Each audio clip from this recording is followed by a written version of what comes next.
Hey, what's up, my truth seekers? How are you guys doing? I hope.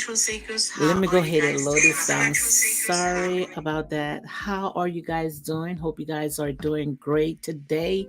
Guys, I got a little few things that I want to go over. As you can see by the title, I have the unending fight, the spirit of Sarah and Hagar.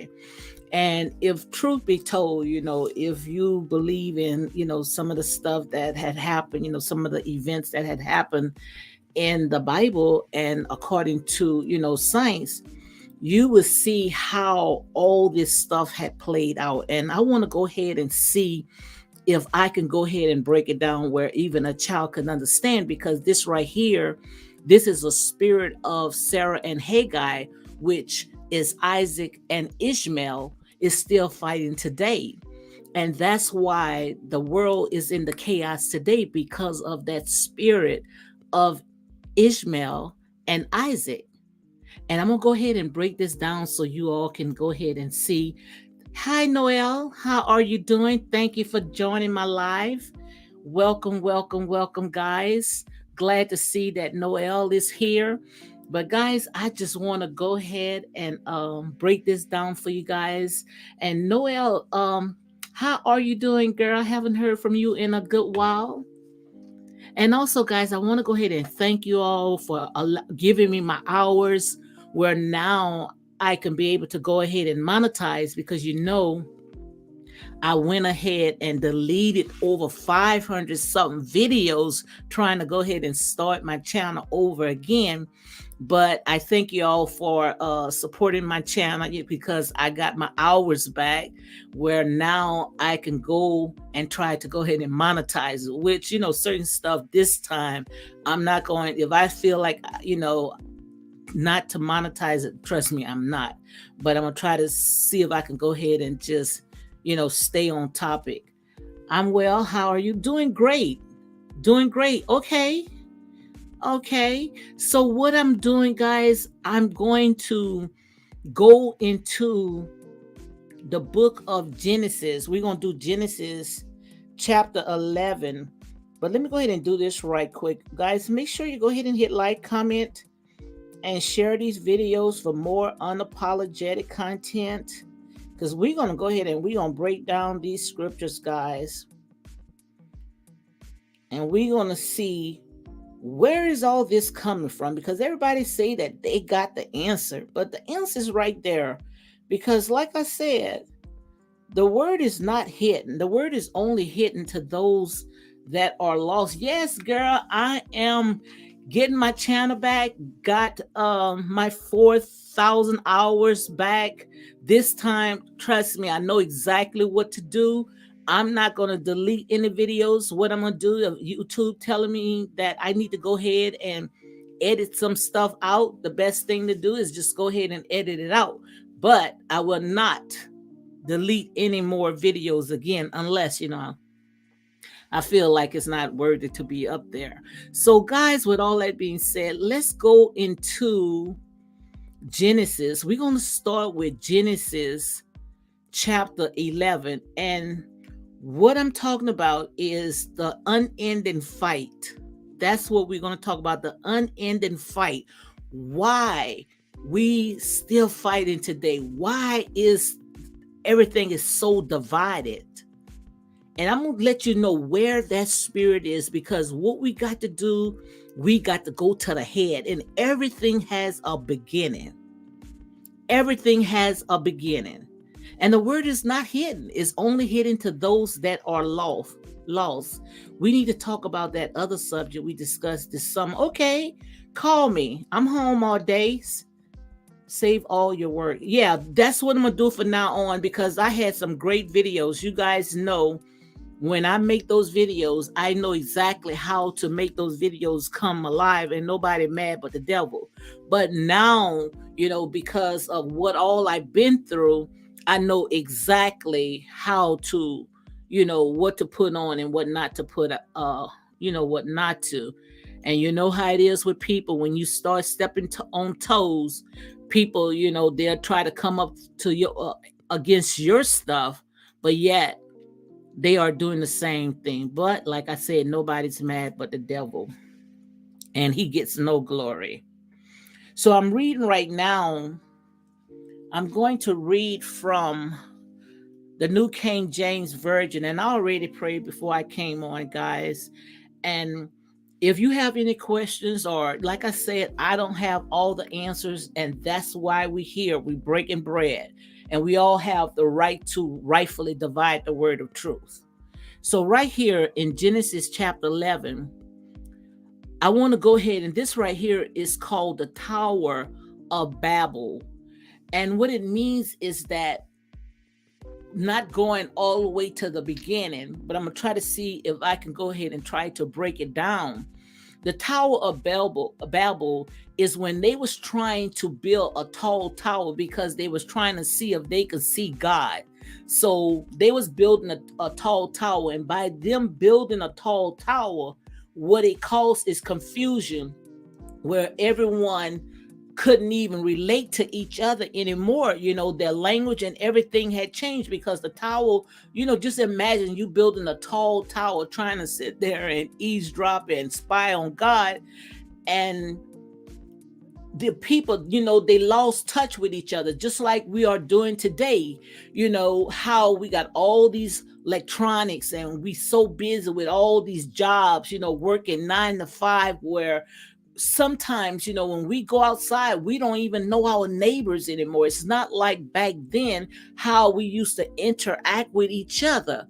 And that's how the Tower of Babel is, that, when you are distracted with other things, you, doing your thing, so busy, caught up, where, you're so busy where you can't stop to smell the roses. And that's what the Tower of Babel is. When now that they was building that tower, they was so busy where they forgot each other.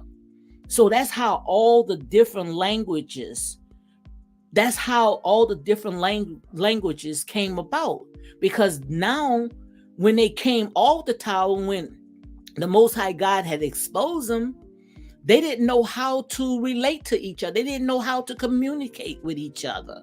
So that's how all they was able to, scatter abroad. So if you really look at it, like I say, some of the stuff that's in the Bible is allegories, but we know how to rightfully divide the word of truth. Because like I said, when it comes to the word is a prophecy. And as you can see, that's why we have different nationalities today.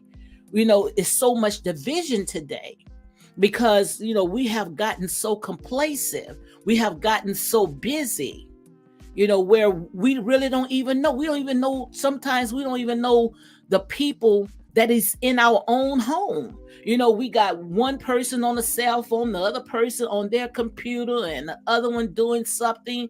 And before you know it, it's like strangers living in the home. I know some people, you guys can relate to some of that. Thank you, Noel. Noel said your editing is extraordinary. And I'm going to get back to it.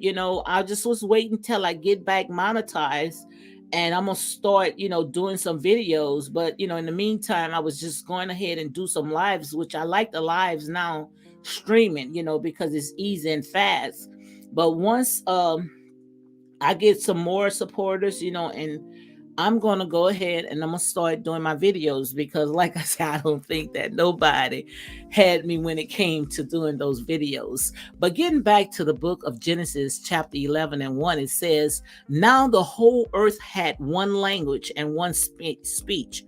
At that time, everybody was speaking one language and one speech, which means that they all was on one accord. And it came to pass, as they journeyed from the east, that they found a plain in the land of Shinar, and they dwelt there. They that said to one another, come, let us make bricks and bake them thoroughly. They had baked for stones, and they had a mortar, which they was building that tower, that tower, the Tower of Babylon. They was building a tower. And they say, come, let us build ourselves a city and a tower whose top is in the heaven. Let us make a name for ourselves, lest we be scattered abroad over the face of the whole earth. So right there, they all came together. At first, they was all on one accord until they built that tower. They wanted to build a tower, it says, so that it says the tower whose top is in heaven. So they wanted pretty much to spy, But the Lord came down to see the city and the tower which the sons of man had built. So the Lord saw what the heck they are doing. What are they doing? No, I'll say unmatched. And the Lord said, indeed, the people are one. So we was all on one accord. There was no division. So what I'm trying to get you guys to see how all this stuff happened. And the Lord said, indeed, the people are one, and they all have one language. And this is what they begin to do. Now, nothing that they propose to do will be withheld from them. So right there, it made the Lord angry, the Most High God angry. We all are one accord. We all speaking in one language, but yet these fools wanted to go ahead and build a tower. Come, let us go down and there confuse their language, that they may not understand one another's speech. So now you see how all those different languages, how all these different nationalities, how it came about because of disobedience. At one time, we was all able to relate to each other. It wasn't nobody speaking Spanish. It wasn't nobody speaking English. It was nobody speaking in their native tongue. But we know now that it's going to come a time, which I'm going ahead, where the Most High God is doing a new thing. And you're going to find that in the book of Revelation, where the day of Pentecost, where we all going to come together and we're going to all be able to speak to one another, which I'm going to talk about that later. But I'm trying to break it down where a child can understand so you all can see how all this stuff came about. So the Lord scattered them abroad from there over the face of all the earth, and they ceased burning the city, building the city. So right there, the Lord, he scattered them abroad from there over the face of all the earth, and they ceased building the city. So the Lord has stopped it. He stopped them from building. And what he did was he scattered them abroad. So now those that was in that group that was able to translate and relate to each other, that's how all those different groups had started according to the Bible. So now you see how it all came about. I'm listening to the scripture. Amen. And right here in 11 and 9, and if you guys have any questions you want to know about it, just feel free, because we all here learning. None of us have arrived. We are all striving. None of us have the answer. All we can do is just allow the Holy Spirit to have its way. And Genesis 11 and 9, it says, therefore its name is called Babel, which means babbling. You know how a person babble, just keep talking. So that's why he called that tower Babel. And that's exactly what we're doing today. That's why we cannot go into different countries and able to translate and relate to each other, because we all speaking in our tongue, our native tongue, because of disobedience, wanting to spy on God, pretty much, wanting to build a tower. Therefore, its name is called Babel, because there the Lord confused the language of all the earth. And from there, the Lord scattered them abroad over the face of all the earth. So now you see how we were scattered abroad. You see how we were scattered abroad. We were scattered abroad because of disobedience.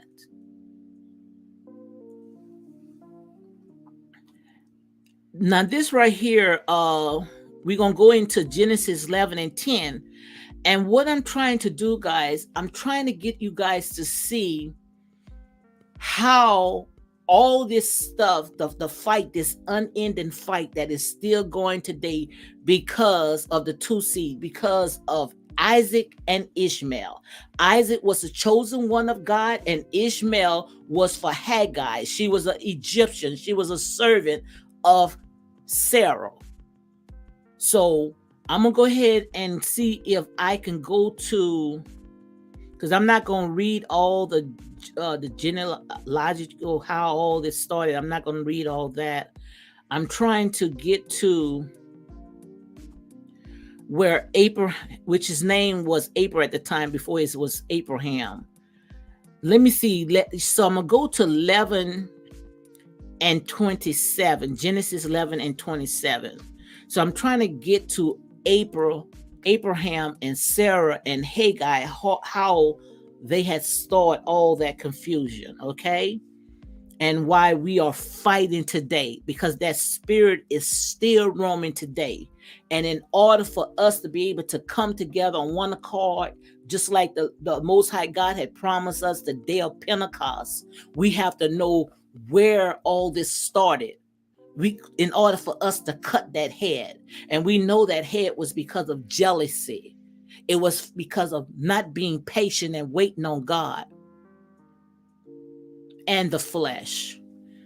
Genesis 11:27, it says, this is the genealogical of Terah, Terah, begot Abraham, Nahor, Nahor, and Haran. Haran begot Lot.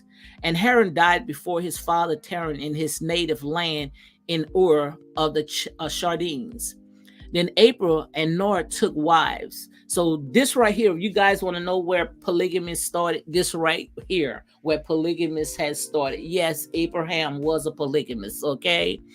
Then Abram and Nahor took wives, Nahor, and I'm reading from Genesis 11 and 29.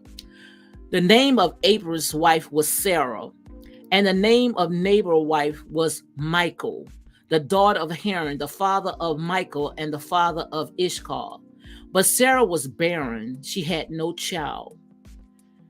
And Terah took his son Abram and his grandson Lot, the son of Haran, and his daughter-in-law Sarah, his son Abraham's wife, and they went out with them from Ur of the Chaldeans to go to the land of Canaan, and they came to Haran and dwelt there.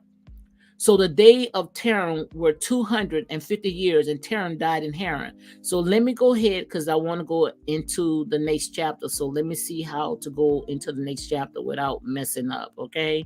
So that's Genesis and 12, which the meat is in 16. Okay, yes, I did mess it up. So let me see how to go. I'm going to just do it like this. So I'm going to do Genesis and Genesis 12.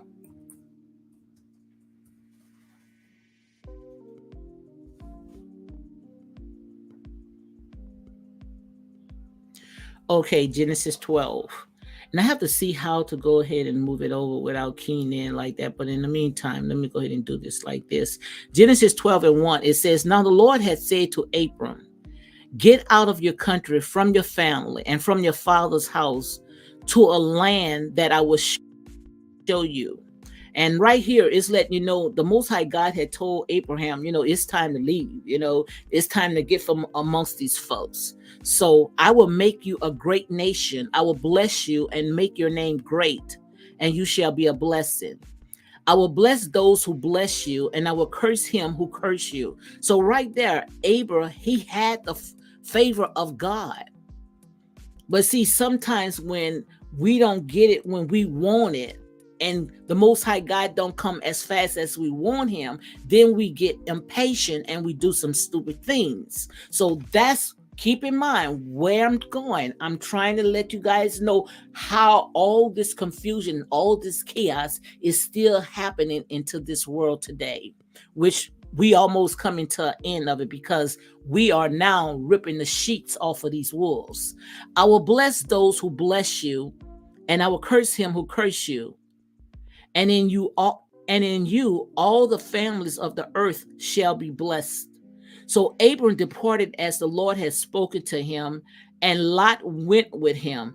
And Abraham was 75 years old when he departed from Haran. So right there, Abraham had took his nephew Lot. Sometimes you got to leave those kinfolks where they at, okay? So because those kinfolks, like I said, when you bring them with you, honey, trust me, they will mess or tear your entire house down, and you're going to see when it comes to Abraham and Lot.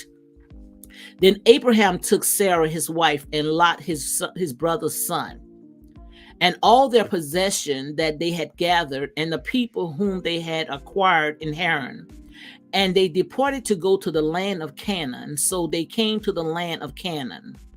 Abram passed through the land to the place of Shechem, as far as the terebinth tree of Morah, and the Canaanites were there in the land. Then the Lord appeared to Abraham and said, to your descendants I will give this land. And there he built an altar to the Lord who has appeared to him. And he moved from there to the mountain east of Bethel, and he pitched his tent with Bethel on the west and Ai on the east. There he built an altar to the Lord and called on the name of the Lord. So Abraham journeyed going on till towards the south. And the reason why the reason why I'm reading a little fast, because I'm trying to get to the meat so you guys can see how all this had happened. And some of this stuff that I am reading, you have to just know how to have a spirit of discernment, because like I said, a lot of this stuff is allegories. Now there were a famine in the land, and Abram went down to Egypt to dwell there, for the famine were severe in the land. And it came to pass, when he was close to entering Egypt, that he said to Sarah his wife, indeed, I know that you are a woman of beautiful contentions. Therefore it will happen, when the Egyptians see you, that they will say, this is his wife, and they will kill me, but they will let you live. So right there, Abraham was telling his wife Sarah, pretty much, to lie. And some of stuff, confusion could have happened, where he could have aborted his blessings.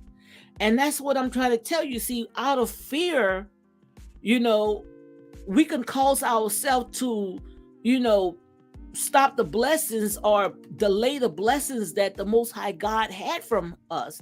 Because see, Abraham, he saw the Egyptians, and he knew that the wife that he had, Sarah, she was beautiful, and most likely, they probably would have took her and killed him. But instead, he waiting and being patient when God already told Abraham that I'm going, and he was Abraham at the time, that I'm going to be with you. So Abraham really didn't have to come up with this lie, but he did. Right there it says, therefore it will happen, when the Egyptians see you, that they will say, this is his wife. And they will kill me, but they will let you live. Please say, you are my sister, that it may be dwelt with me for your sake, that I may live because of you.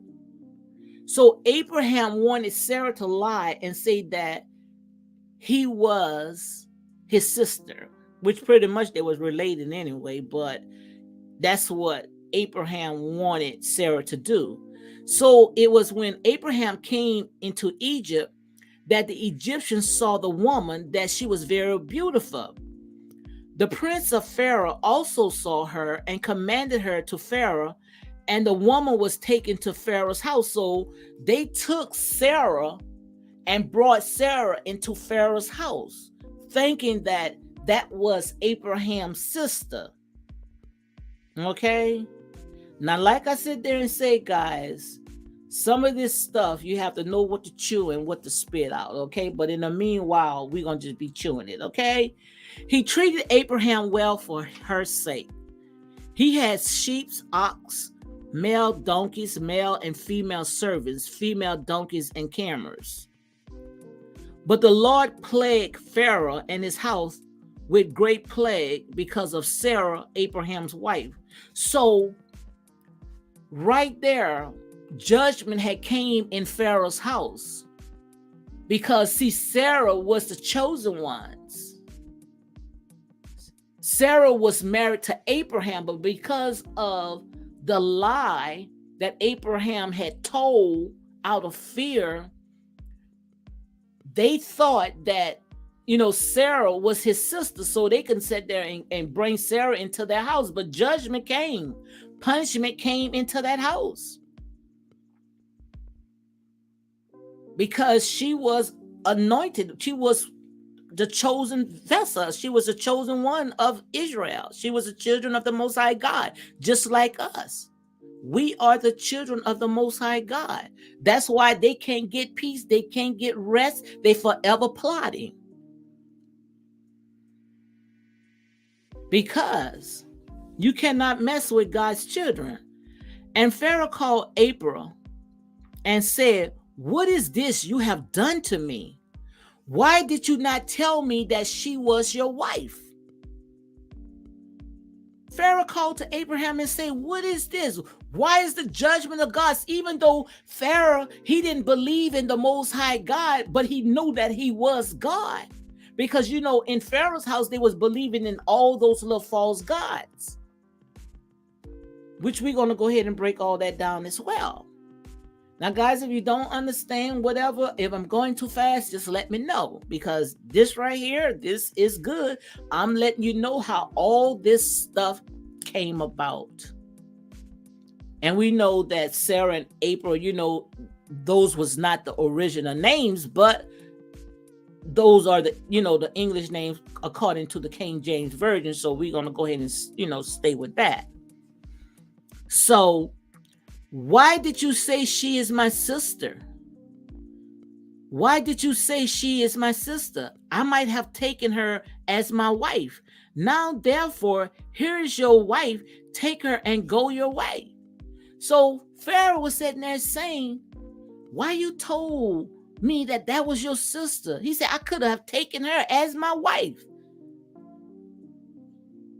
So Pharaoh commanded his men concerning him, and they sent him away with his wife and all that he had. So Pharaoh right there, he was not going to mess with. You cannot mess with God's anointed. Touch not my anointed and do my prophets no harm. So he said, "Want me to tell you something? Look, I got to get this out of it, because you got to realize we have the children of the Most High God, and we also had the Egyptians, because they split it up. You remember when I told you, because of the Tower of Babel. But God had his remnant, his people set apart. So let's go into 13. Genesis 13. And I'm going to figure out later how to just go to the without keying all this in. But in the meantime, it is what it is, because the meat is in 16 anyway. Abraham inherits Canaan, and that's Genesis 13:1. Then Abraham went up from Egypt, he and his wife and all that he had, and Lot with him to the south. Abraham was very rich in livestock, in silver and in gold. So right there, as they was journeying, as they was moving, as they was traveling, they stocked the livestock, money exchange or whatever. They became wealthy. They became wealthy, very wealthy. And he went on his journey from the south as far as Bethel, to the place where his tent had been at the beginning, between Bethel and Ai. In the place of the altar which he had made there at first, and there Abram came on the name of the Lord.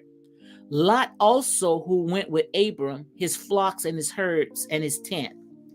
Now the land was not able to support them, that they might dwell together, for their possession was so great that they could not dwell together. So right there, Abram and Lot, his nephew, as they was journeying, they became prosper, and it was just too much people, too much livestock, too much money. They both was rich.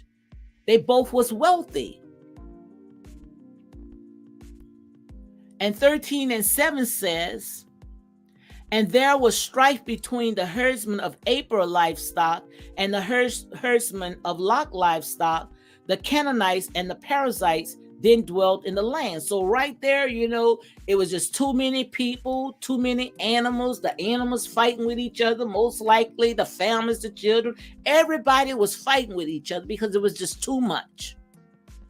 And that's how it is. When it's too many people together, something is bound to take place. And that's exactly what had happened. So Abraham said to Lot, please let there be no strife between you and me, and between my herdsmen and your herdsmen, for we are brothers. Is not the whole land before you? Just look at the whole land. Look at all the whole land. We don't have to fight. It's enough for all of us. If only today we would thought like Abraham thought. Because like I say, the earth is the Lord's and the fullness thereof. It don't make no sense for us fighting when there's enough for everybody. But that's where greed greed take place. So Abraham said to Lot, please let there be no strife between you and me, and between my herdsmen and your herdsmen, for we are brethren. Is not the whole land before you? Please separate from me. If you take the left, then I will go right. Or if you go to the right, then I will go left. It's just that simple. And Lot lifted up his eyes and saw all the plain of Jordan, that it was well watered everywhere before the Lord destroyed Sodom and Gomorrah, like the garden of the Lord, let the land of Egypt as you go towards Zoar. Now, come on, let me go ahead and break this down. Now, you remember, Abram brought his nephew Lot with him on their journey, okay? Because Abram could have left Lot back where he was, but he took his nephew with him. Now that they had grown together, they prospered together, Abraham had told Lot, choose which side that you want to live in, because the population, together it was too many. So Lot saw the land that he thought that the grass was greener on the other side. So that's the lot that he picked. Did you hear what I say? He picked a lot that he thought that the grass was green on the other side. He saw prosperity. He saw the everything was green and looking prosper. That's just to show you how our people is. Now, if I'm bringing you on my journey, you could have sat there and say, okay, Abraham, look, this lot look prosper. This lot look, this side look like, it belongs to you, because I thank you for helping me, taking me on your journey, which you didn't have to take me on your journey. But I thank you. But no, Lot didn't do that. Lot didn't think like that. Lot, he chose the lot that he thought was prosperous. Look right here. And Lot lifted up his eyes, and he saw all the plain of Jordan, that it was well watered everywhere before the Lord destroyed Sodom and Gomorrah, like the garden of the Lord, like the land of Egypt as you go towards Zoar. He didn't know that land right there, just because it looks prosperous, that was going to be of Sodom and Gomorrah. Okay, so like I say, just because it look good, that does not mean that it's good. Okay, then Lot chose for himself all the plain of Jordan, and Lot journeyed east, and they separated from each other. So Lot went ahead, and he went to the land that was prosperous, and he gave Abraham that land that looked like it wasn't about nothing. It looked like so much work needed to be done, but Abraham didn't care. Abraham didn't care, because he knew that the Lord was with him that time. Abraham dwelled in the land of Canaan, and Lot dwelt in the city of the plain and the pitch his tent, even as far as Sodom. But the men of Sodom was exceedingly wicked and sinful against the Lord. So it was already people that was already in that city that Lot had chose. And like I told you guys before, Sodom means syphilis, and Gomorrah means gonorrhea, pretty much. So it was already infested with disease. Yeah, it looked to prosper. That's just how the world is today. Like I told you guys, the book is only a prophecy of what's to come. The Bible is, we live in it right now. Just because we see these people with these big old houses, these nice cars, look like they live in it. But yes, it was infested with all kinds of other stuff that was detestable to God, that the Most High God knew that that stuff could not enter into where he was taking us. So just because it looked good, that does not mean it good at all. Leave these people's stuff where it's at. And I keep telling you guys, why is you worrying about it? Just like Abraham was telling Lot, look around. All this right here is a lot for everybody. Nobody have to fight with nobody. But Lot wanted to take that land because it looked like it was prosper. It looked like he was in Hollywood. It looked like he saw the mansions on top of the hill. He saw all the Rolls Royces. He saw all the Mercedes and the Maybachs, and saw people wearing designer clothes and all kind of stuff that was going on, parties 24/7, neo lights, and it was just a life of a good time that he saw, not knowing that it was going to lead to destruction, which is called Sodom and Gomorrah. And like I told you guys, hey, the word is not hidden, only hidden to those that are lost. And I know you guys see exactly where I'm going with this. And that's why we got to come out of her, come out of Babylon. Just because it looks good, that does not mean it's good at all. Just because you seen your next door neighbor looking like the Joneses, but inside living like the Waltons. What's the purpose of gaining the entire world and losing your soul? And that's exactly what this is right here. That's exactly what this is right here. And we are living it today. That's why I say the Bible is only a shadow of what's to come. We are living this right now. Come on, guys. Genesis 13 and 14. And the Lord said to Abram, and Lot had separated from him, lift up your eyes now and look for the place where you are, northward, southward, eastward, and westward. God was telling, look, you can have the north, the east, the south, the west. Pick which side you want. But see, our people, we couldn't live together. We couldn't live in peace and harmony. We wanted to be greedy. And we wanted to keep people out. We wanted to divide in races. Who deserved this? Who deserved that? It's all still happening today, guys. They still not want to pack fair. And that's why we can't get our reparation. Because they feel like the only ones is entitled is them and their families, or who they wants to divide it with. That's selfish. And that's why I'm telling you right now, the Bible is a prophecy. We are telling the story right now as I speak. Everybody's saying, well, we waiting to hear from God. You hearing from God right now. Great is he that's in me than he that's in the world. The Most High God uses whomever he pleases.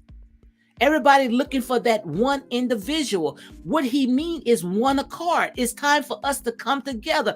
Don't you know when we come together, we can bring Satan down to his knees? His kingdom will fall. But everybody wants to be chief. Nobody wants to be Indian. Nobody wants to come together. And I know you guys hear this. I know you guys understand this. I can tell it to my grandkids, and I promise you, they would know exactly what I'm talking about.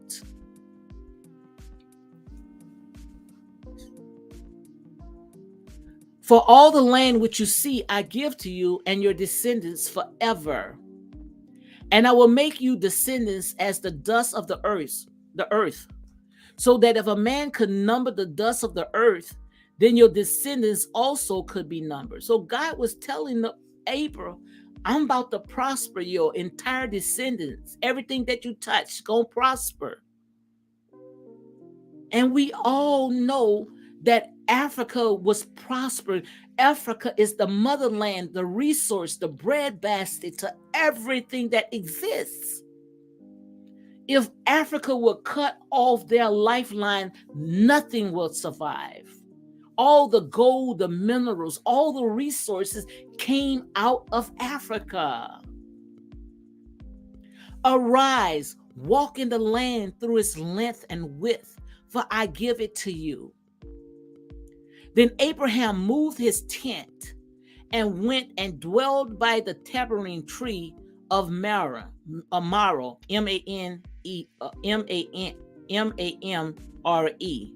And somebody sat there and said before that Kobe Bryant had named his basketball team off of that name, which are in Haran, and built an altar there to the Lord.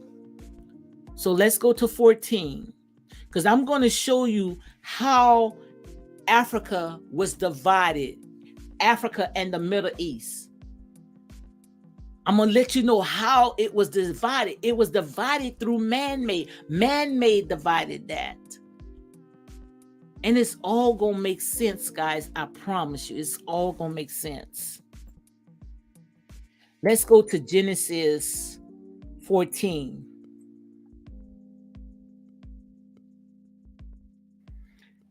Not 13, 14, Genesis 14. And guys, if you got so many questions, just let me know, because trust me, I can chew gum and walk at the same time, because this like water, just running off the duck. Trust me, I am used to this. I've been in this for a long, long time.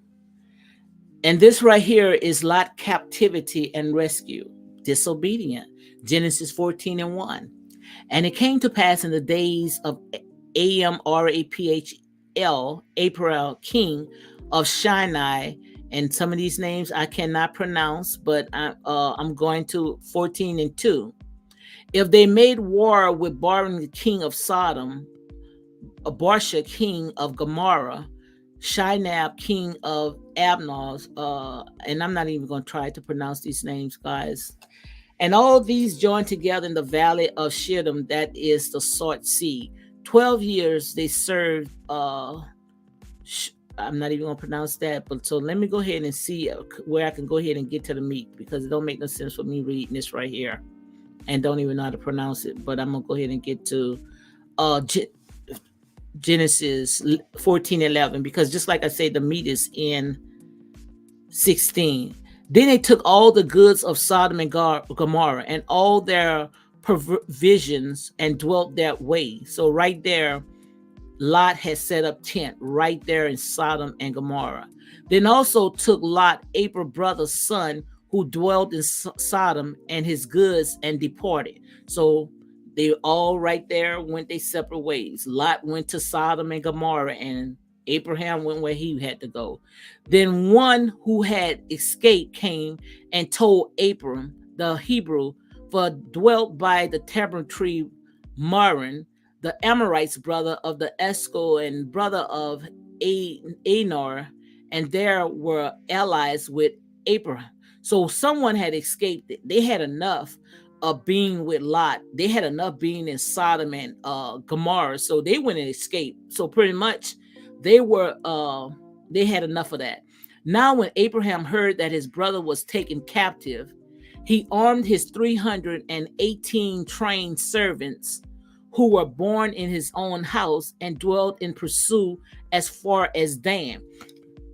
Now when Abraham had heard, when somebody has escaped from Lot and told Abraham what is happening to his nephew, Abraham, while he had his family dwelt in their land, he was building up a military right there in his own camp.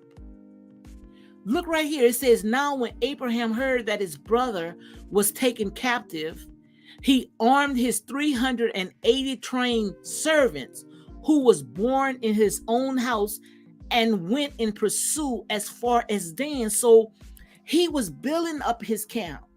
And that's what the Most High God is telling us right now. We can build our stuff right in our own community. We got enough to build, but the thing about it is that we don't want to come on one accord. And right here, the Most High God is telling us right now how to be able to come together when such a time like this come. Abraham had his army ready. People that was close to his own heart, because that was his family. He dwelled his forces against them by night, and he and his servants attacked them and pursued them as far as Hagar, which is north of Damascus. Now remember Damascus, guys, in the the New Testament, that's the road called destruction. Because Paul before he was Saul, yes, he's Paul now. He was Saul at the time. He was on that road of destruction called the road of Damascus, where the Most High God had blinded him. And that's the same road right there. So Genesis 14 and 16. So he brought back all the goods, and also brought back his brother's Lot and his goods, as well as the women and the people. So Abraham took his army, went and fought the ones that was in Sodom and Gomorrah, who took Lot's family and took all his goods from him. You see, that's what you call brother's keeper. When my brother hurt, you should hurt. And that's why I tell you, the Bible is only a prophecy telling us all this stuff is nothing new. God is right here, is gathering up an army right now as I speak, right within your own camp, amongst your own people. And the only reason why we're messing it up, because we think that we need these people, and also we operating out of fear. When you operate out of fear, then you're going to mess things up, because Abraham almost messed it up himself. You remember when I read when he told Sarah to say that you was my sister?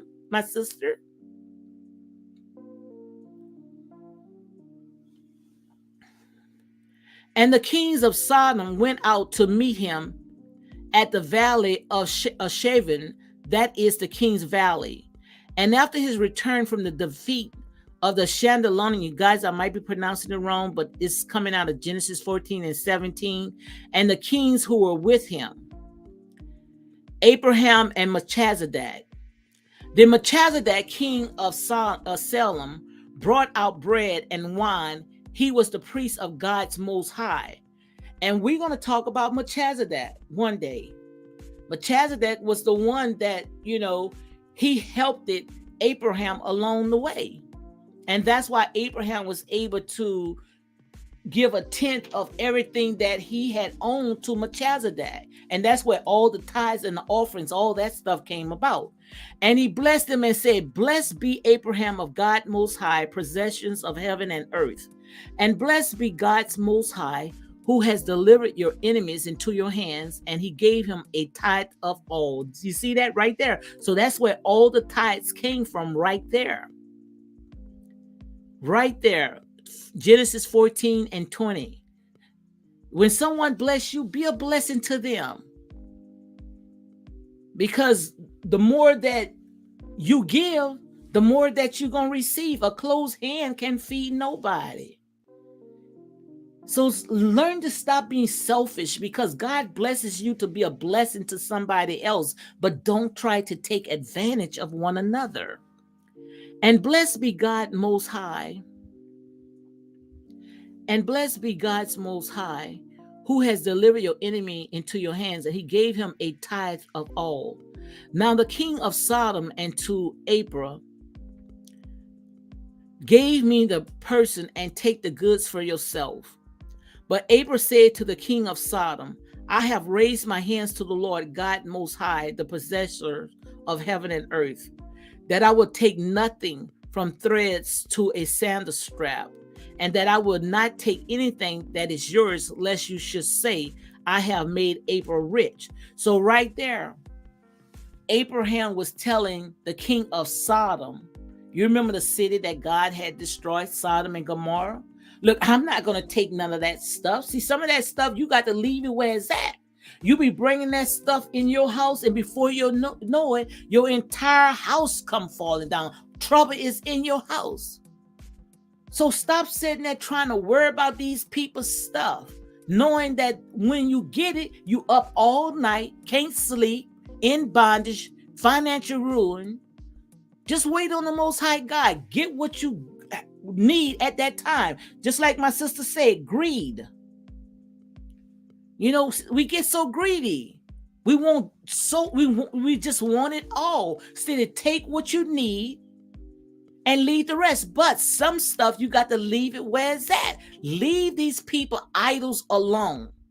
Come out of her. Abraham refused to take that stuff because he knew if he would have took it, then that's when they would have came back and say the only reason why he got what he got today is because of me.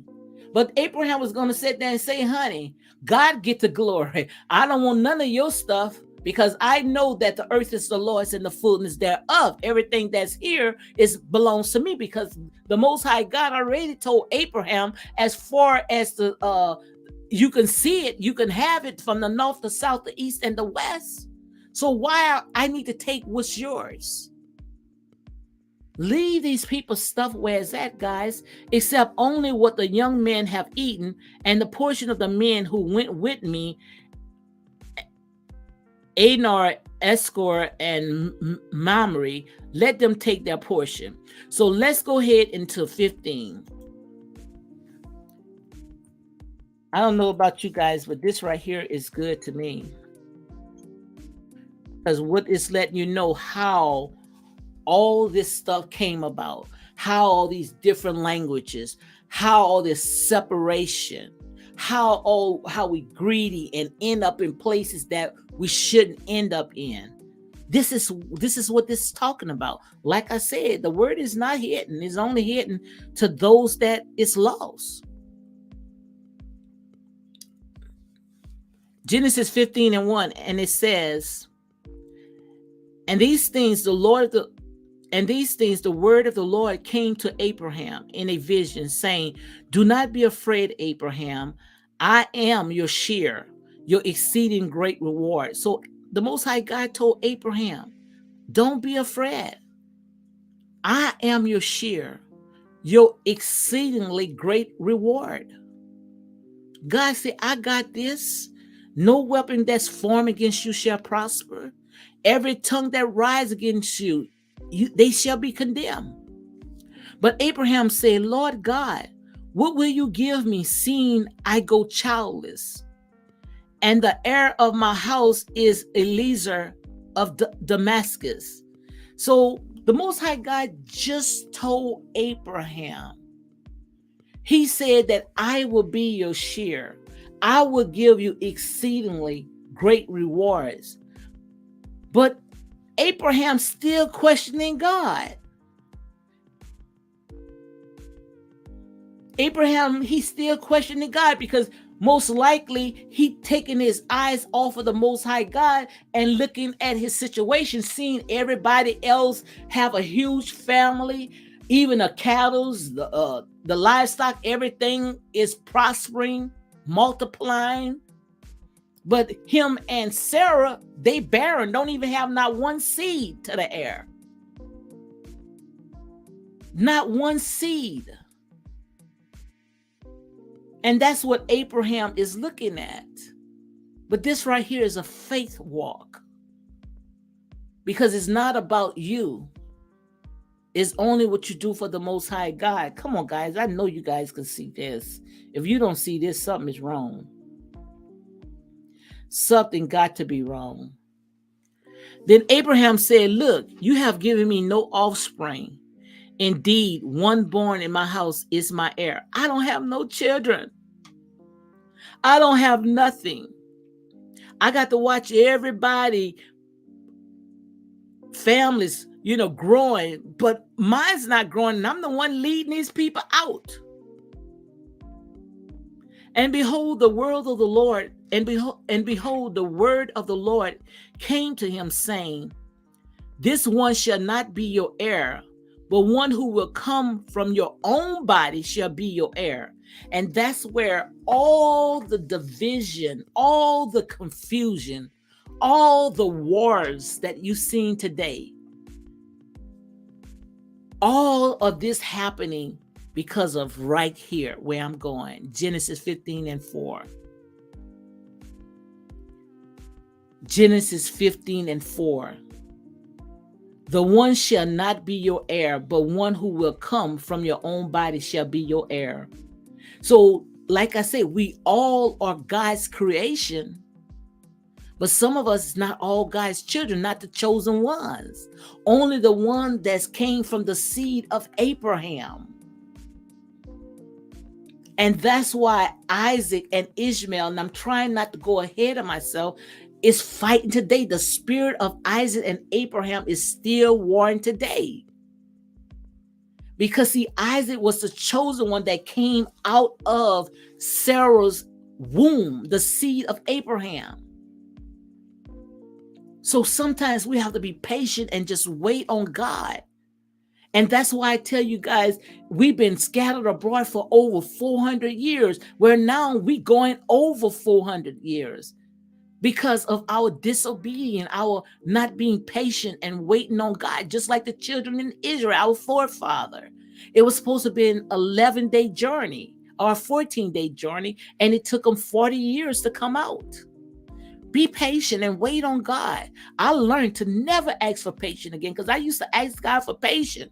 And when I asked God for patience, I say, God, give me patience. Look like everything was coming to me. All kinds of stuff was coming to me, where I would never, ever ask God for patience again. I would just wait on him.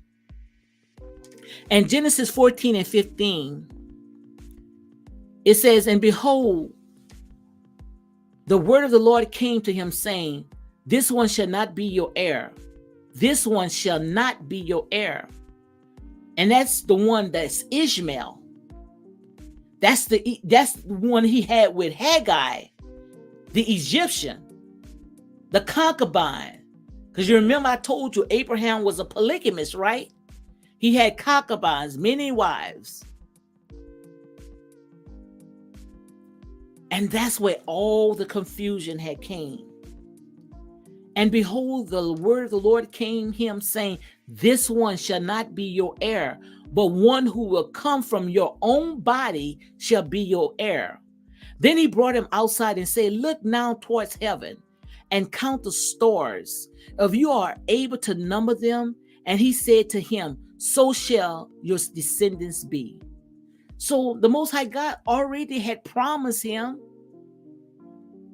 that he's going to be a father of many nations, many people.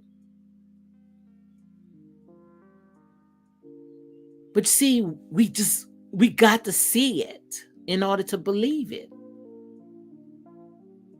Still being patient and wait on the Lord. And 15:16 it says, 15:6, and he believed in the word, and he believed in the Lord, and he accounted it to him for righteousness. So Abraham had believed. Abraham believed exactly what the Most High God had told him. So if Abraham had believed, where did Abraham go wrong? Because he believed that the Most High God, when God told him to look to the heavens, and that's as far as he can see is how many the descendants that he will have. But where did Abraham go wrong? Let's continue. Then he said to him, I am the Lord who brought you out of Ur. I am the Lord who brought you out of Ur of the Chaldeans, to give you the land to inherit it. And he said, Lord God, how shall I know that I will inherit it? Now he want to get all in God's business when God already, he's speaking to God. Remember, Abraham is speaking to God. And that's why I told you guys, I said a lot of people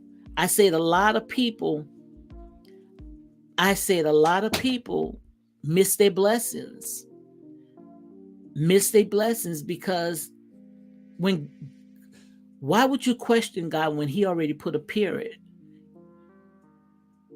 And Abraham, he told the Most High God, he said, I believe. And then he asked him, how is all this going to happen? And he said, Lord God, how shall I know that I will inherit it? So he said to him, bring me a 3-year-old heifer, talking about, an animal, a 3-year-old female goat, a 3-year-old ram, and a turtle dove, and a young pigeon. And you see 15 and 9, you remember the riddle, 12 chosen, you remember that riddle. I can't even sing that song. And then it say all that stuff came from that scripture right there. You guys know what I'm talking about. And then he brought all this to him and cut them in two down the middle, and he placed each piece opposite of the other, but he did not cut the bird in two. And when the vultures came down on the carcasses, April drove them away. Now when the sun was going down, a deep sleep fell upon Abram, and behold, horror and great darkness fell upon him. And he said to Abram, know certainly that your descendants will be strangers in a land that is not theirs, and will dwell there, and there will afflict them 400 years, talking about us. So he's letting Abraham know, and that's why Abraham has had a very nightmare. He had a bad nightmare. He had a bad nightmare because he saw his children going to be scattered abroad. He saw his children was going to be scattered abroad for over 400 plus years. Abraham saw us scattered abroad. He foreseen all this stuff that was happening. Do you see this right here, guys? Let me read it again. I'm going to start with 12. Now when the sun was going down, a deep sleep fell upon Abram. And behold, horror and great darkness fell upon him. He had a bad dream. But it was not a dream because it was us. 13. Then he said to Abram, know certainly that your descendants will be strangers in a land that is not theirs, and will serve them, and they will afflict them for 400 years. So all this stuff that is happening right now, guys, is Bible prophecies. All this stuff had to happen in order for the word to be fulfilled. Because you remember I told you, they ran with the story before it was being fulfilled. And right here is talking about our descendants. Our descendants that were scattered abroad into strange lands. And also the nation whom they serve, I will judge. Judgment is coming. Judgment is coming. You hear that, Babylon? Judgment is coming. Afterward, they shall come out with great possessions. So we coming out. We are coming out. So don't worry about that stuff. That's material possession. I tell you guys all the times that you cannot build a solid foundation off of material possession. That's like building a house on sinking sand. God got this. Trust me, their kingdom is falling down. Their kingdom is falling down. And guys, if you don't see this right now, something got to be wrong with you. Make sure you share these videos. Because this right here, I know that this is the word of God. And I thank God for allowing me to rightfully divide the word of truth. God's word is truth. God is truth. Truth means facts. We are living it right now. Our ancestors went through all this.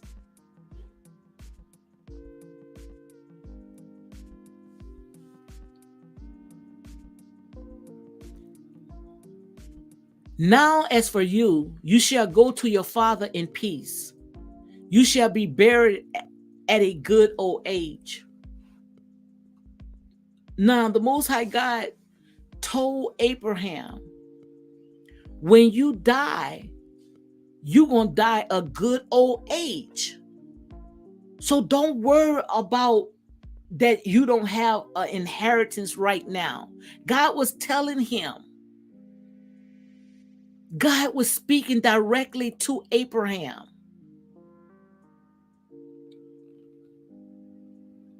But you see, we are some hard-headed people.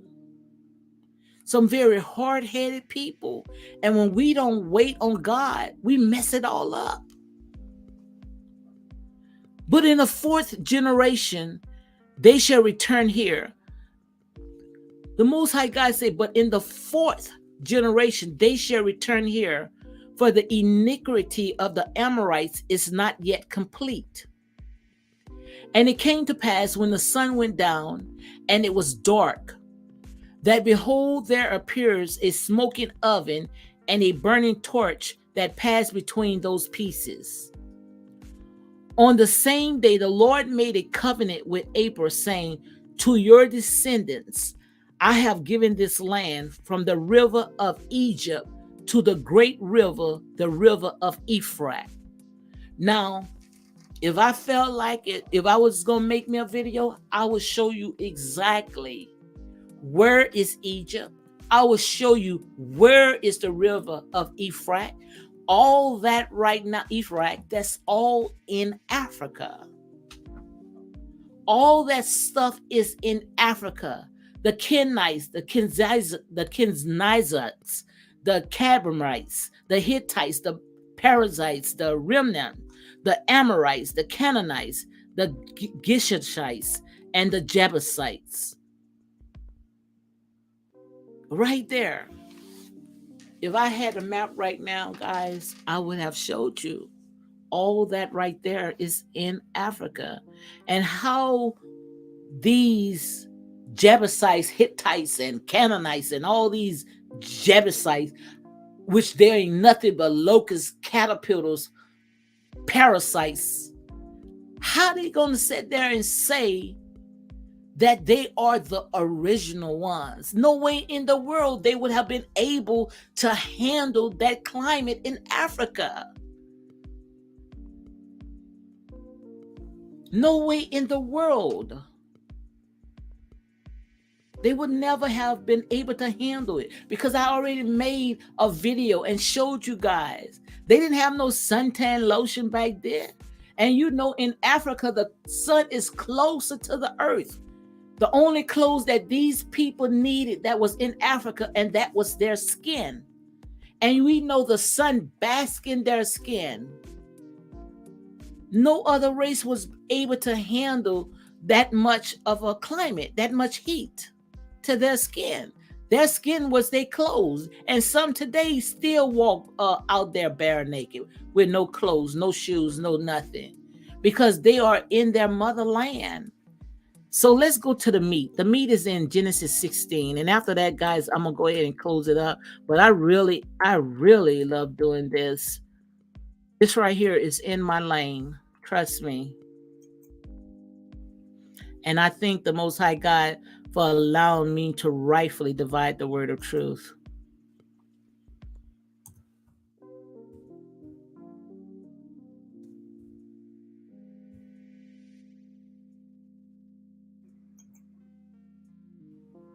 Okay, this is where I want to go, right here. And after this, I'm going to go ahead and close it up, because I think I done did my hour. And I'll be back on tomorrow. But this is what I really enjoy doing right here.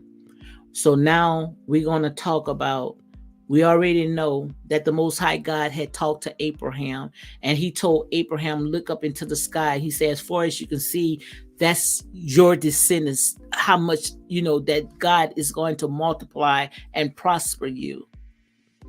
Abraham, he asked God a question, because he wanted to know why, he didn't have no kids. God broke all that down to him in Genesis 15. I just read it to you.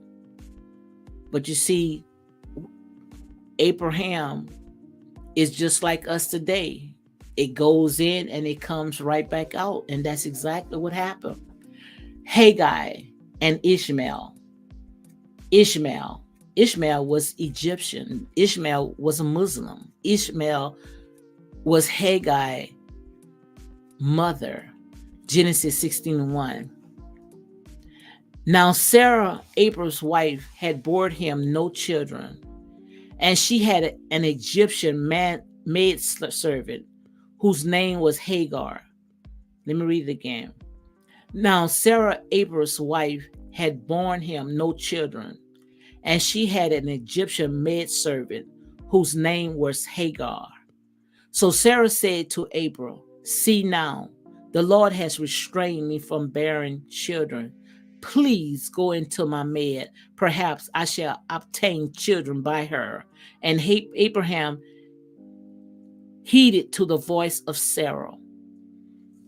Did you hear that? Abraham already had heard from the Most High God. God already told Abraham what was going to happen. But Abraham allowed his wife, allowed Sarah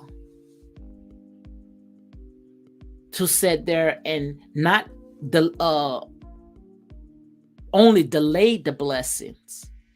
Because if God said what he was going to do, God was not going to go back on his promises. All she did was she delayed it. She messed it up. That's why I tell you guys, take your hands off it and let go and let God. Because when we put our hands on it, we mess it up. Now, the Most High God talked to Abraham. Abraham and the Most High God, they had a one-on-one talk. But yet, he took heed to the voice of his wife. So Sarah said to Abram, "See now, the Lord has restrained me from bearing children. Please go into my maid. Perhaps I shall obtain children by her." And Abraham heeded the voice of Sarah. Now you see why all this stuff is messed up today. Do you see why all this stuff messed up today? Because we cannot patiently wait on the Most High God. Being with unequal yoked people. Then Sarah, Abraham's wife, took Hagar, her maid, the Egyptian, and gave her to her husband Abram to be his wife. And Abram had dwelt 10 years in the land of Canaan. So what Sarah did, Sarah took her maidservant Hagar and gave her to Abram to go and have a child. So if you want to know why we are messed up today, why the world is so divided today, because of disobedience, rebellions, not waiting on God, always wanting when we know it's not our time to have it. Just because you don't have it right now, that does not mean that the Most High God is not going to give it to you. Maybe he know that you're not ready to handle what's to come. So we have to be patient and wait on God. Noah say, "I see." Absolutely. I'm so glad if one can hear or two, the Most High God, the heavens is rejoicing. Like I said, the word, it's not hidden, only hidden to those that are lost. We just have to know how to rightfully divide the word of truth. Not everybody gonna be able to interpret the Bible because they allowed the flesh. You got to allow the Holy Spirit to just take control. And that's exactly what I do. I move myself out the way and let the Holy Spirit speak for me because the word is truth. All I'm just a willing vessel. Everybody's saying, oh, God can't use this person. God uses whomever he pleases. All he looking for is someone to say, yes, Lord, here am I. He said, in the last days, I shall pour out my spirit upon all flesh. Everybody thinking they got to be that one. No, that one is when we all come on one accord.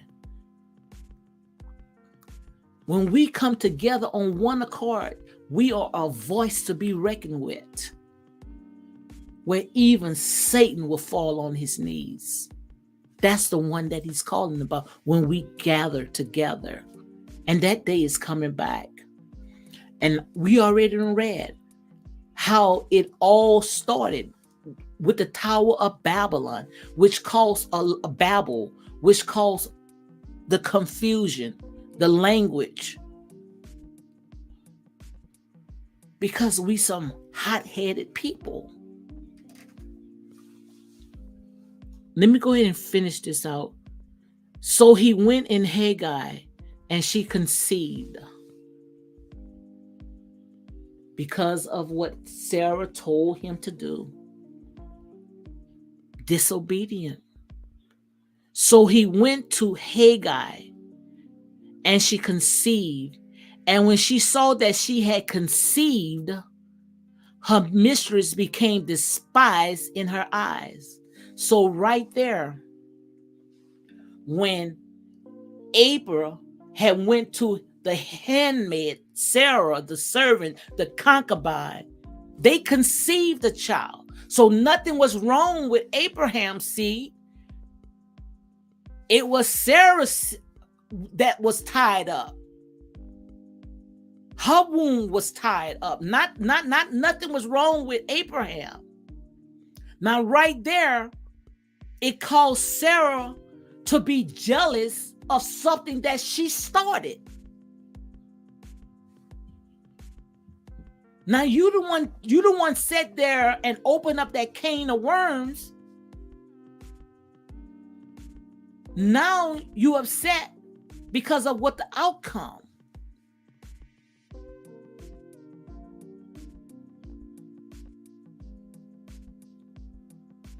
Come on, guys, can't you see it? Can't you see it? Now it says Sarah became despised in her eyes, where she was upset, she was jealous, where she was ready to tear down the entire house, tear down the entire vision that God had for his people. Because of jealousy. Because she was too impatient, where she cannot wait for God. Guys, it can't get no simpler than that. Then Sarah said to Abram, my wrong be unto you. I gave my maid unto you your embrace. And when she saw that she had conceived, I became despised in her eyes.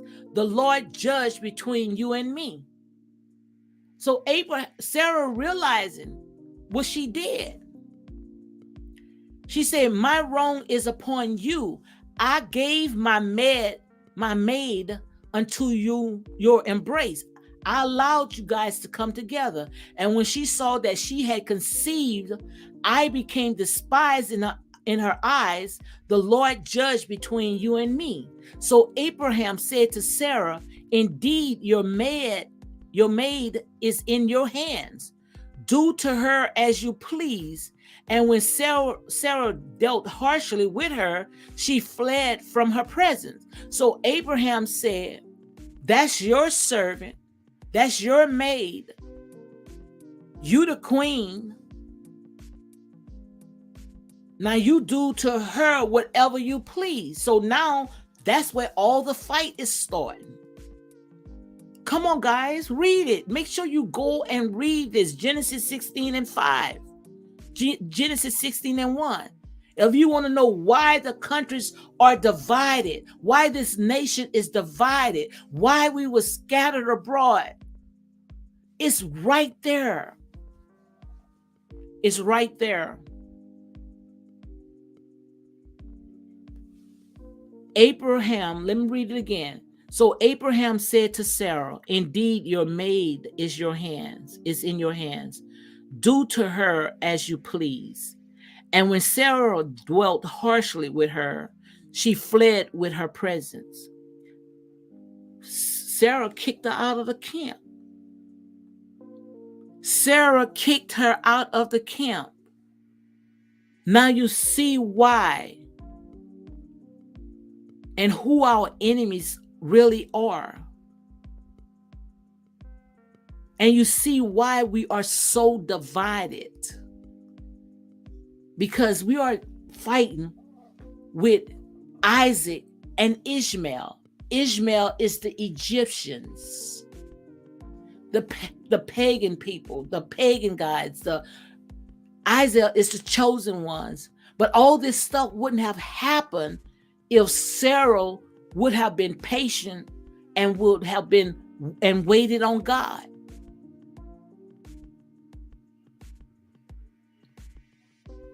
And if Abraham would have just listened to God, but what he did, he went ahead and he listened to Sarah. He went ahead and he listened to Sarah. When the Most High God had the word that was in April, which Abraham had the word in him, told him exactly what's going to happen. He was going to die at an old age.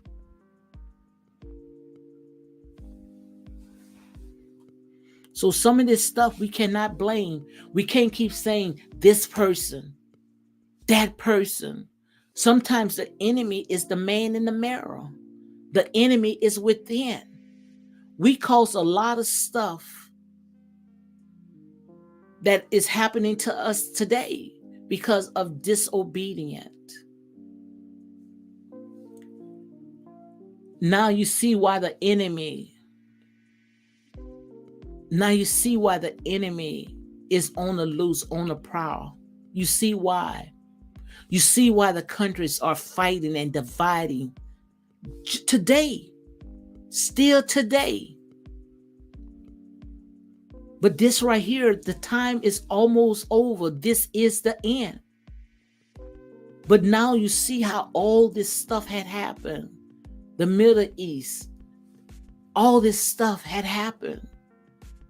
Why it was divided.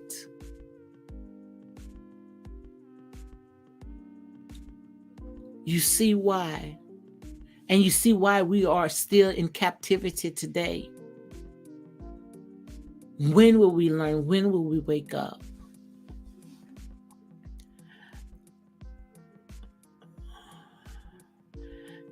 Genesis 16:9, the angel of the Lord said to her, return to your mistress and submit yourself under her hands.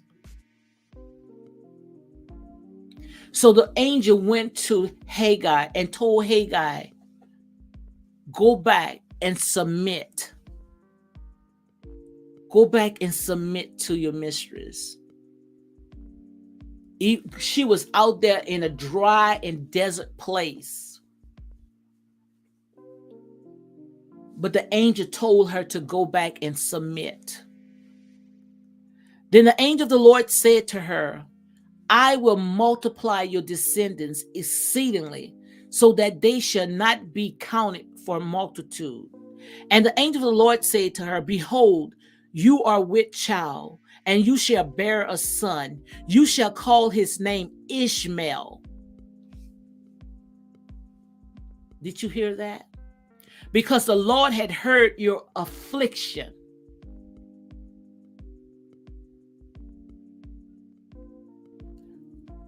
God still have favor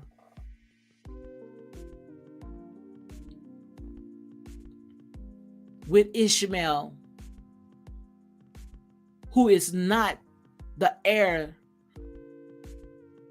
but the Most High God still have favor. And the Ishmaels are the Egyptians today. He shall be a wild man. So you see why they are so powerful today.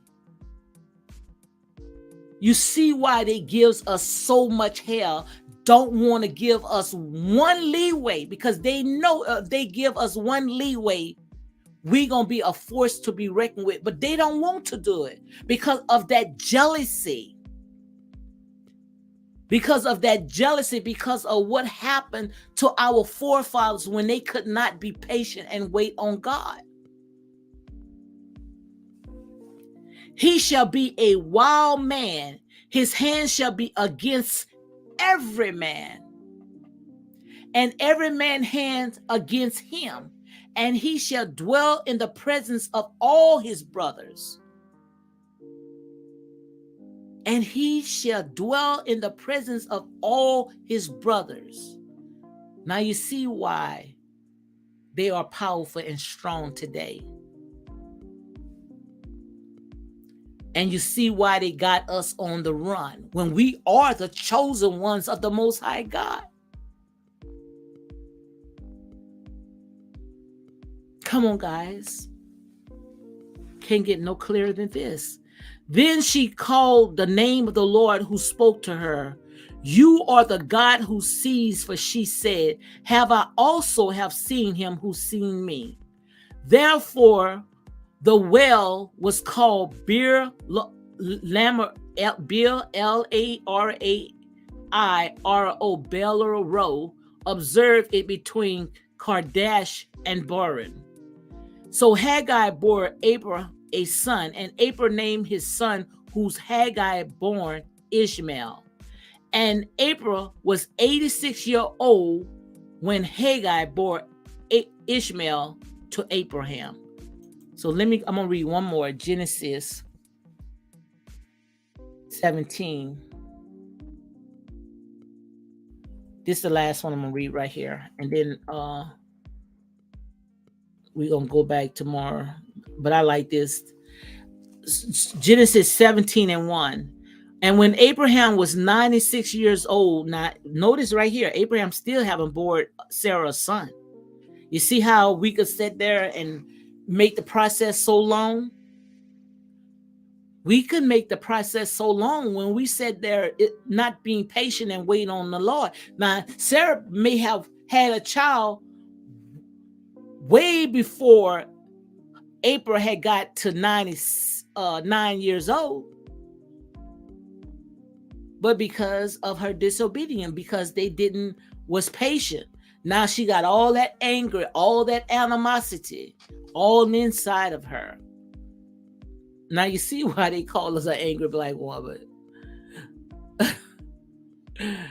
Come on, guys. It's time for us to shake those grave clothes off and come out of that. That curse is broken. We got to break that curse, that generational curse. And when Abraham was 99 years old, the Lord appeared to Abraham and said to him, I am Almighty God. Walk before me and be blameless. All the stuff that they did, the Most High God is still talking to him. And I will make my covenant between me and you and will multiply you exceedingly. Then Abraham fell on his face, and God talked with him, saying, as for me, behold, my covenant is with you. So the Most High God was telling Abraham, my covenant is with you. You know, not with Sarah, but with you. I made the promise to you. And for me, behold, my covenant is with you, and you shall be a father of many nations. So right there is letting you know the seed is always going to come from the father, not the mother. Now, if I want to sit there and go a little deeper, now, if you see that the ones that call themselves the Jays today say that the inheritance, the seed comes from the mother. No, it does not come from the mother. It comes from the father. The inheritance comes from the mother, from the father. But the Jays saying just because whatever, it comes from the mother. No, it does not come from the mother, which we already know that mother who they talking about is the mother of Hagar. That's their bloodline. And I'm not going to come out and say what I'm saying, but he that have ear, let him hear. You know exactly what I'm talking about. So when they say it comes from the mother, they talking about Hagar. But that's not the seed. That's not the chosen ones. That's not the one that God has blessed. God had blessed the father, Abraham, the seed of Abraham. Some of you guys might get this by tomorrow. So guys, you don't even have to argue no more. When they said, oh, the Jays has said that it's because of the woman, we already know that's not true. No, the inheritance, our bloodline came through the man. Not the woman, the man, Abraham. Right here. So if they want to argue with you guys, give them right here. Genesis 17:6. Because they was asking them, how? What makes you think that you are the chosen ones? They going by two women, which we know one of them right now today from listening to me, it was Hagar. But no, they was not the chosen one. It came through the seed. Genesis 17:6, it says, I will make you exceedingly. Let me go to Genesis 17:5. It says, no, it's 4. Genesis 17:4. So if anybody want to question, go right there to Genesis 17:4. Genesis 17:4. As for me, behold, my covenant is with you. Let me read it again.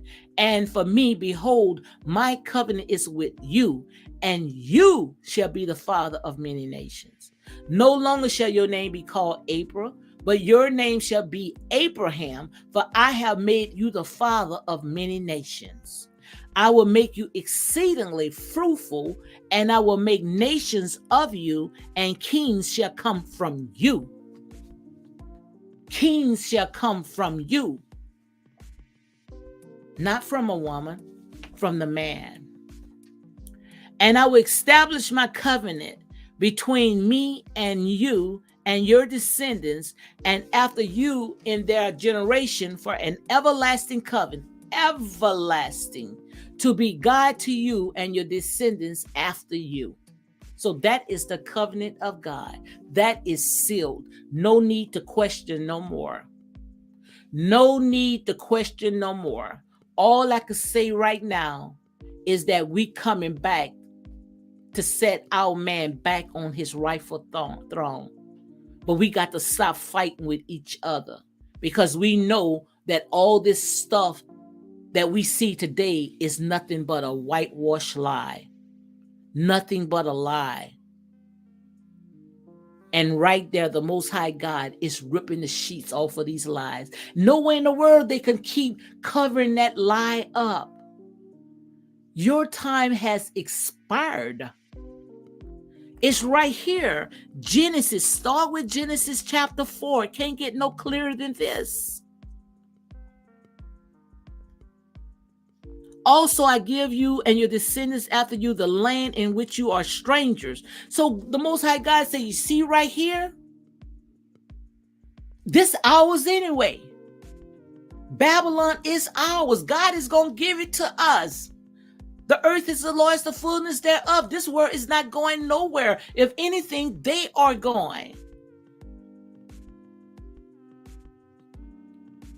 We built this. So we built this. Our ancestors built it. This is ours.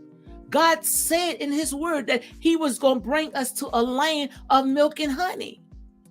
But we got to fight these cankerworms, the palmer worms, the locusts, and these caterpillars that has sucked us dry. But the Most High God is breathing new life into these dead bones. Can't you hear this new song?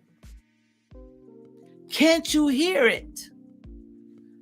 Oh my God, this is good, guys. Oh, I thank you, Lord. Thank you. And God said to Abraham, as for you, you shall keep my covenant, and you and your descendants after you throughout their generation. This is my covenant which you shall keep between me and you and your descendants and after you. Every male child among you shall be circumcised. And when he's talking about circumcised, guys, he's not talking about that circumcised with the penis. He's talking about circumcised of the heart. And that's where the Most High God speaks. He speaks through the heart.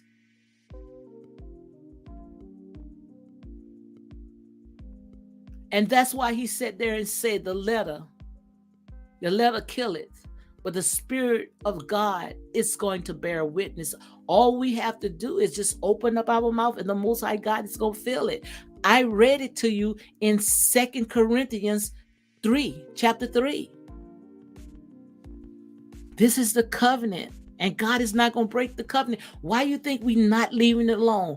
Why we think we know who we are? It's in our bloodline. You don't even have to argue no more. All you have to do, take the DNA test. It's in us.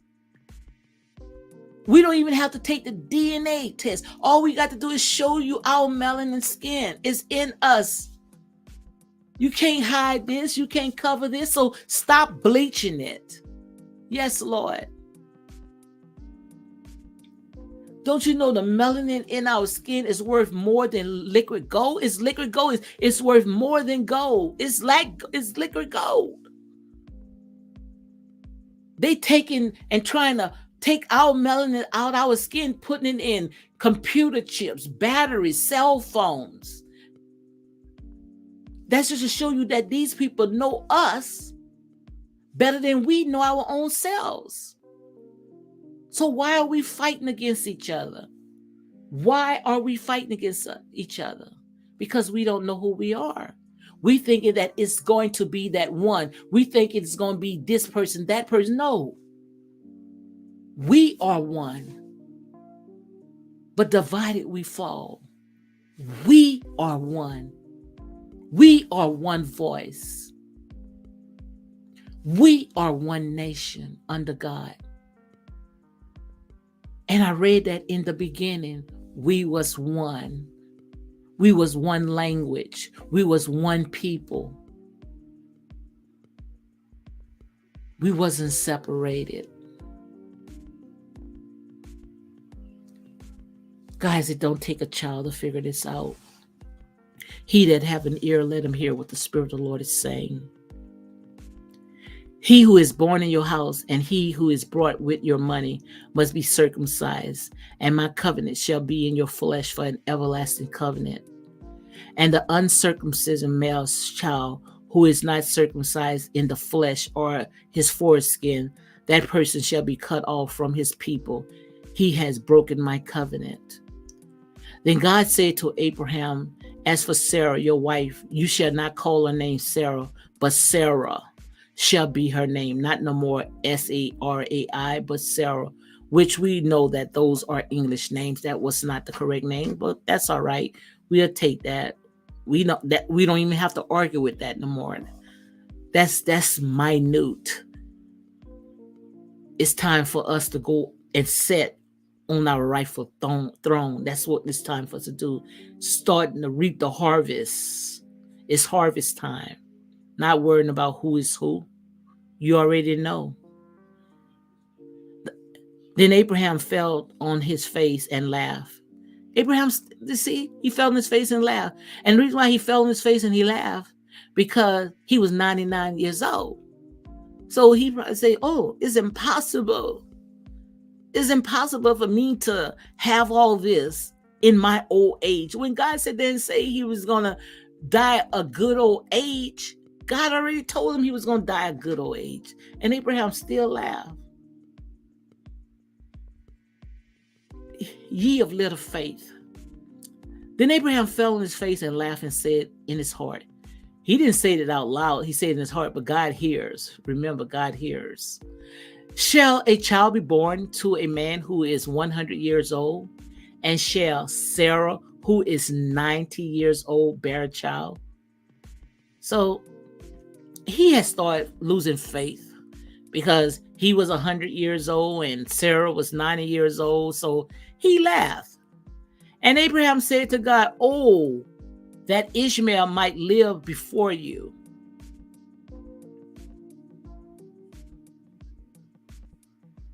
And Abraham said to God, oh, that Ishmael might live before you. Then God said, no, Sarah, your wife, shall bear you a son, and you shall call his name Isaac. I will establish my covenant with him, an everlasting covenant, and with his descendants after that. And as for Ishmael, you hear this? Do you hear this, the Egyptians? Let me tell you what the Lord said is saying to you. I'm not even going to go that way. But let me tell you about these Ishmael spirits, what the Lord saying to you.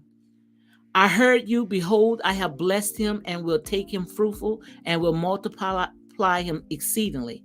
He shall beget 12 princes and I will make him a great nation. God already telling what he's establishing right now to his people. But my covenant I will establish with Isaac. God's still going to bless Ishmael. Can't you see how blessed you guys are today? So why do you sit there trying to take and suffocate us? You already blessed. But my covenant I will establish with Isaac, who Sarah shall bear to you at this set time next year. Then he finished talking with him, and God went up from Abraham. So Abraham took Ishmael, his son, all who were born in his house, and all who were brought with his money, every male among the man of Abraham's house, and circumcised the flesh of their foreskin that very same day as God had said to him. Abraham was 99 years old when he was circumcised in the flesh of his foreskin. And Ishmael, his son, was 13 years old when he was circumcised in the flesh of his foreskin. That very same day, Abraham was circumcised and his son Ishmael. And all the men of his house born in the house are brought in money, for a foreigner was circumcised with him. So I'm going to go ahead and stop right there, guys. Like I said, if you don't see this right here, something is wrong with you guys. It cannot get clearer than this. So guys, I hope you all was blessed. I stayed an hour and 42 minutes, but it was good. Very good to me. Yes, indeed. Lady D, I'm still here listening, but I can't type. That's all right, girl. Look, I last an hour and 42 minutes. God is good. Like I said, the word, that is the word. All we have to do is know how to rightfully divide the word of truth. That's all we have to do is know how to rightfully divide the word of truth. And right there, it cannot get no plainer than that. So we don't have to worry why all this stuff is happening. It's happening because we just cannot be patient and wait on the Most High God. Everybody wants to be chief, but nobody wants to be Indians. Everybody just, we are one. When we come together, it's not going to be no one man. It's going to be one. It's going to be one. We are one when we come on one accord. Thank you for still lasting with me, girl. Thank you very much. But this right here was good. You have any questions? Anything that you got out of it? Because this right here, it was plainer than even a child can understand, Like I said, the word is not hidden. God uses whomever he pleases. I read this tonight and I call you tomorrow. Yes. But, it's right here. Now we know exactly why that spirit of Isaac and Ishmael, why that spirit is still alive today. But the Most High God is going to take it. He's going to make it right. Plain real talk. Thank you. Like I said, then say, he uses whomever he pleases. All he's looking for is just a willing vessel. We don't even have to fight over the word. It's right there. It's right there. You just have to know how to rightfully divide the word of truth. All this stuff happened because of disobedience, but we are the descendants of the Most High God. But what we are in captivity because of our disobedience. But it's time for us to come together, which that day is coming, where we're going to be right back on one accord.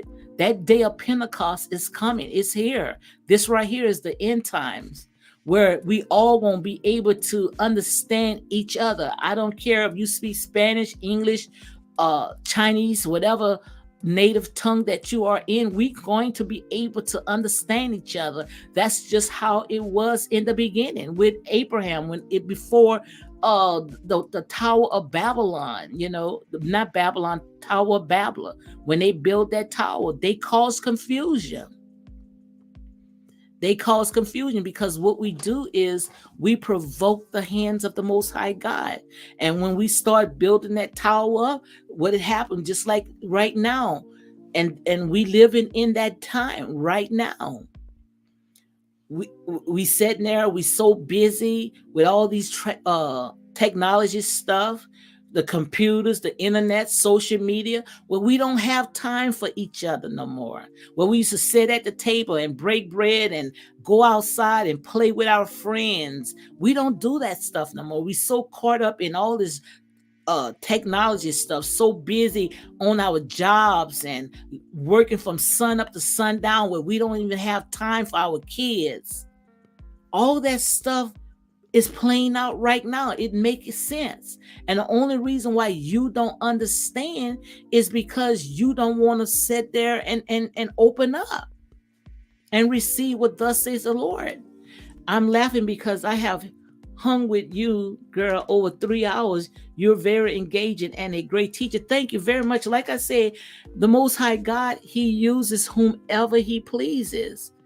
And you don't have to go to school for this. You don't have, because everybody say, oh, you got to do this, you got to be that. No, all you need to do is open up your mouth. Open up your mouth and the Most High God is going to fill it. All He's looking for a willing vessel that say, yes, Lord, here am I. I'm not telling you guys to take away your Bible, but I'm telling you guys that the naked eyes is not going to be able to understand. You have to allow the Spirit of God to sit there and reveal it to you. It's just like a hard shell. You got to keep cracking at it and keep cracking at it and crack at it. And sooner or later, you're going to get the meat. God is going to give you a revelation of it. It's just that simple. But guys, you don't even have to question now how all the different languages, how we all speak in different tongues. The reason why, because of disobedience, we're supposed to be able to understand everybody. But that day is coming. The day of Pentecost is coming, which means that day of Pentecost, when we all come together, it's going to be a sea. It's a sea of people. That means people from all over the world. We all gonna come in one place. And we're gonna be able to understand. It's not gonna be no big eyes or no little eyes. But all of us that was scattered abroad, we coming together. And what a wonderful time it's going to be. Guys, I don't know about you guys. If we no longer have to fight who we are, because we know who we are. Just look at our skin. Just look at us. We come from the darkest to the lightest. It was never to be different races. It was only supposed to be human beings. Man did that. Man divided us. Made one superior over another. And that's why you have the Middle East today, which we know that the Middle East was all a part of Africa. We know about that man-made canal called the Suez Canal. We know about that. Just to divide and conquer. But God is going to put it all together. All together, He's going to put it. Guys, I don't know about you, but this right here, I give God the glory. And yes, Noel said I've been on for 3 hours. Well, it's not quite 3 hours. It say right here, 1 hour and 50 minutes. I'm trying to go 2 hours. Once 2 hours, I'll be off. Okay, I got to run, but I read again and talk to you tomorrow. Okay, glad to have you here, Noel. I am so glad to see you here. So glad to see you guys here. Thank you very much. Thank you very much, guys. And make sure you go ahead and hit like, share these videos for more unapologetic content. I'm going to stay at least, I got 10 more minutes. I'm going to go ahead and stay on. And after that, I'll be done because it'll be my 2-hour mark. But I also thank you guys for giving me my hours, guys, back, because I had went ahead and I deleted all of my videos, over 500 videos. I went ahead and I deleted it, but I'm not going to ever do that no more.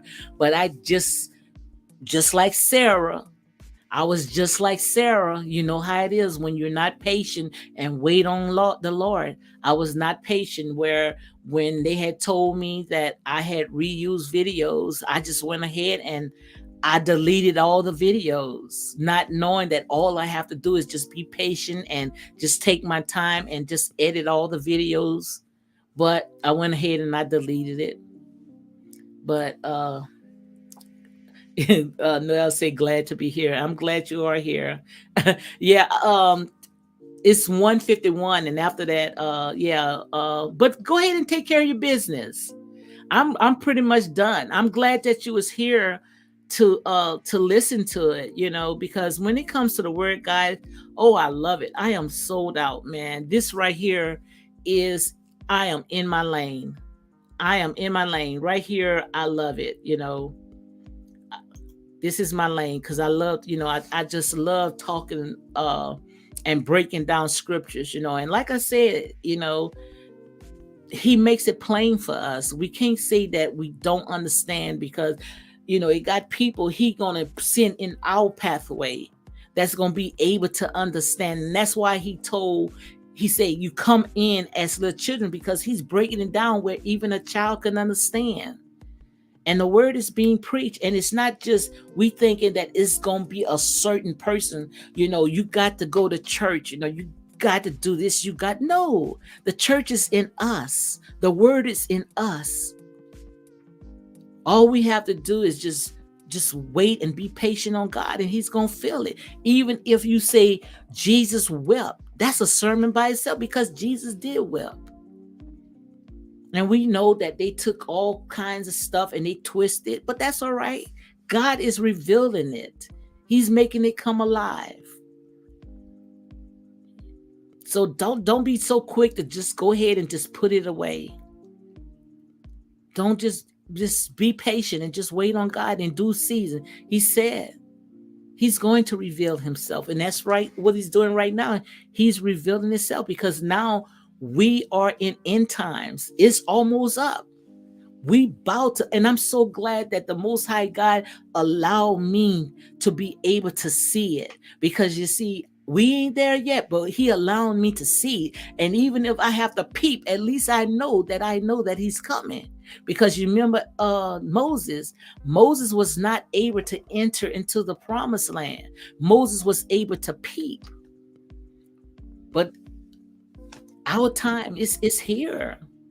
And all I can say to the ones that sat there and put their foot on our neck and sitting in our inheritance, those imposters, knowing that the Most High God already told you how he was going to bless you with that Ishmael spirit. That's ain't nothing but an Ishmael generation. He told you how he was going to bless you. You was going to be blessed. But we are the children of the Most High God. We are the seed of Abraham. We are the tenth. We are the apple of God's eyes. We are the ones that have been scattered abroad. We are the ones that have been in captivity. But the Most High God is going to bring us back. He's going to bring us back, because our time is expired. We've been over 400 years. We've been in captivity. And I don't want it to be another 400 years. Because it's time for us to reap the harvest. Everything that the Most High God has promised us is ours. We don't have to keep going on different channels, debating who is who, arguing with who is who. They know. They know. All we have to do is just watch, just be prayerful. We don't have to say anything because the Most High God, He already said what He's going to do. He's raising up the bottom up as I speak. The first going to be last and the last going to be first. Their time is almost over with. Why do you think that he's out there causing havoc right now? Because he know that his time is almost up. But the thing about it is that we don't see it. We still wants to sit at the table when we owning the entire table. We built the table. That's why I told you guys, don't worry, don't sweat. Because He is here. But it's no big I, it's no little I. We are one. We are one. That one He's talking about is we are one. But divided we fall. But it's time for us to come together. And I promise you, this time, no devil in hell will prevail against it. No devil in hell will prevail against it. Because they ain't going to get it back. They can watch from a distance, but they can't come in. Because every time when they come in, hell going to follow. Because when I continue reading the rest of the story, which most likely tomorrow, Hagar, she was laughing. She was mocking Sarah because, see, Sarah was 90 years old and she had a son, Ishmael. But she was mocking, making Sarah jealous. Because, see, Sarah didn't have a child at that time. And that's what they're doing to us right now, riding in all our stuff, putting they diamonds all and got the crown in themselves with our diamonds, putting the crown. And you know, when we put the crown on our head, we shines, we stands out. Look at Portia and her husband. How when you put diamonds and crowns all on our head, we just pop, you know. Why do you think we chase after all that gold and stuff? Because we know that that's part of our inheritance. All that stuff is a part of us. So why are we chasing it? Why are we robbing Peter to pay Paul when it's already ours? It's already ours. They had to come into our territory to get the diamonds, the minerals. Why it wasn't sitting in their backyard? They set palaces on our stuff. Don't you know if Africa would have cut them off, they wouldn't have to exist? They scrambled for Africa, took everything that was not nailed down, including us. And we calling ourselves a lost tribe? We not a lost tribe. Stop saying that we are a lost tribe. We're not a lost tribe. We are a stolen tribe. We were stolen. Whew. But guys, I hope if you don't hear anything else, I hope right now that this right here will make you never ever question who you are again. Because you are the children of the Most High God. And we don't have to keep arguing who are who. All we have to do is just show you it's right here. Dominant from our eyes. Dominant. It's in our genes. Why do you think everything that we do, we accomplish? Everything that we set our mind to, from sports, anything that we put our mind to, we accomplish it. And if we not dominant in that, whatever we put our mind to, is because we don't want it. We don't find no interest in that. But it's time for us to wake up. He that have an ear, let him hear what the Spirit of the Lord is saying. We don't have to fight each other, because when I'm blessed, you blessed, because we are one. Amen. So, guys, with all that being said, you all have a good day. Enjoy the rest of your day. Be blessed.